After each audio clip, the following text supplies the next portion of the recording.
Well, throughout the summer, there's just nothing like having fun in the sun and being all warm.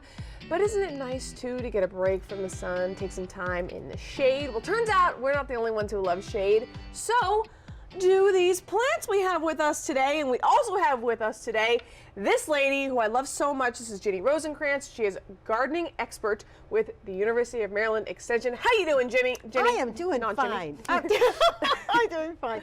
And I'm so glad I could bring some of my shady friends with me. Oh. You know, everybody has shady characters and shady friends. Honey, I have lots. Yeah. They look nicer than they are shady, you know? Like they look like they're very friendly. They are very, very friendly. And the nice thing about having them in containers like this is they can come with me wherever I decide to take them. That is just perfect. The other reason why I like them in containers is that they're very tasty. So things like little voles that like to live underground will love to eat all the roots, and in a container they can't quite get there. So this is a great way to plant your hostas and your caladiums so that they will not be nibbled by everything out there that loves them. Right, exactly. Yes. So why don't you tell me who everybody is? Okay, so these guys right in front, these are all different types of hostas. Okay. And they are perennials, which means they come up year after year after year. They're also very cold tolerant here, so I can leave them in those containers outside in a protected area all winter long.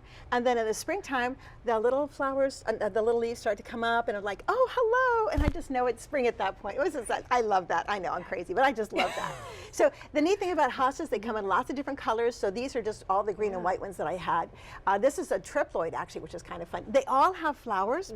People like the flowers too, but a lot of people like to cut the flowers because they say, oh, it doesn't look as good as they wanted it to be. Oh. The flowers are fragrant. Yeah. They're either white or lavender or blue. They're really, really pretty. These guys have already done their flowering, so I asked them, could you just wait a little longer? They said, no, I'm done. So these guys right here with these heart-shaped flowers, leaves, these are really cool. These are caladiums.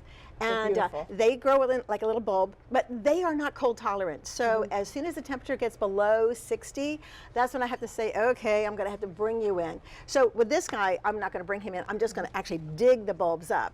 And then I'm going to put them in a paper bag to dry, leaving the leaves on until they're all done. And then they will be absolutely beautiful next spring. I go ahead and plant them when the weather gets warm enough, and they'll say, okay, and then they're going to come up again. When you brought all of these in, this was the one that I was the most stunned by because it was just so beautiful. Oh, it's gorgeous. And they have these gorgeous colors. They're really cool.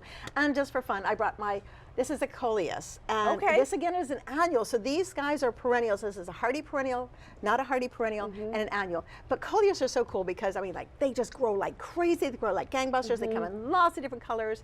I like the green with the bright red on that because it kind of went with the whole program. For somebody like who's, you know, not a pro gardener by any means, is this kind of a good cast of characters to have around? Easy as pie. Absolutely, absolutely. Give them some shade, make sure that they stay evenly moist, and you're good to go. And they're just happy. I mean, they're just hanging out with us. Look at them. I mean, yeah, they're not too shady. Now, here's another, like if the sun gets to them at all, is that like, oh no, emergency, you know, like.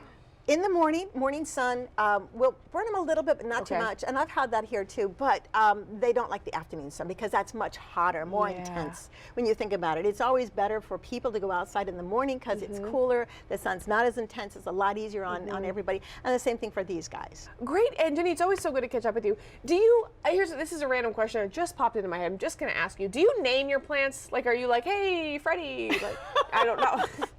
Well, I started to think about doing that, and then I realized, no, I don't. But I just make sure that make sure that they take good care of them and that they know I love them. Yeah. They don't mind that they don't have special names. Yeah, that's okay. Yeah, I love it. You can tell that you love these guys. Yes. Well, Ginny, thank you so much as always. Love when you come in. Bring your friends, you know, and it's always a good time. And again, you know, any questions you have for Ginny, just let us know. We always want to ask her the important questions, right? Yes.